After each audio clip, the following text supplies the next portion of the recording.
हा एक ड्राफ्ट आहे.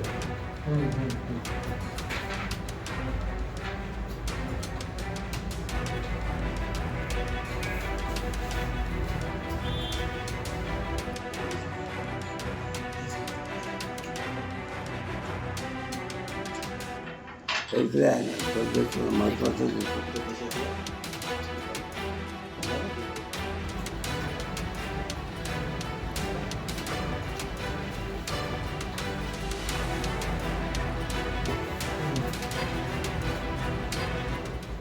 आपण काल एक तक्रार दाखल केली आहे महापालिकेच्या विरोधामध्ये भ्रष्टाचारासंदर्भात. काय नेमकी तक्रार होती, काय नेमका प्रकार आहे?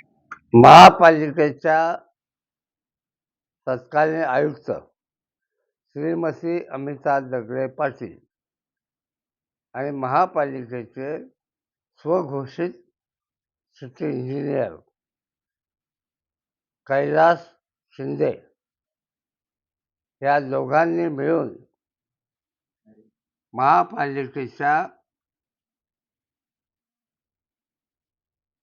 संमतीने HDFC बँक, जिओ, एअरटेल आणि आयडिया मोबाईल या कंपनीच्या अंडरग्राऊंड केबल टाकण्याचा ज्या व्यवहार आहे त्याची जी नुकसान भरपाई महापालिकेला 25 कोटी रुपये द्यायची होती त्याच्यामधून या कंपन्यांकडनं मिळाले 5 ड्राफ्ट जे HDFC बँकेतून पैसे निघाले पण महापालिकेच्या खात्यात जमा झालेले नाही.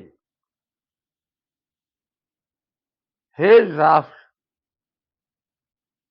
तत्कालीन अधिकाऱ्यांनी स्वतःच्या नावावर स्वतःच्या खात्यात जमा करून घेतले आहेत. काय असा हा सगळा मिळून 45 कोटी व्यवहाराचा भाग आहे आणि त्याच्यामध्ये झालेली अफरातफर आहे. याबद्दल काल मी स्वतः पोलीस स्टेशनला जाऊन माझी फिर्याद नोंदवलेली आहे.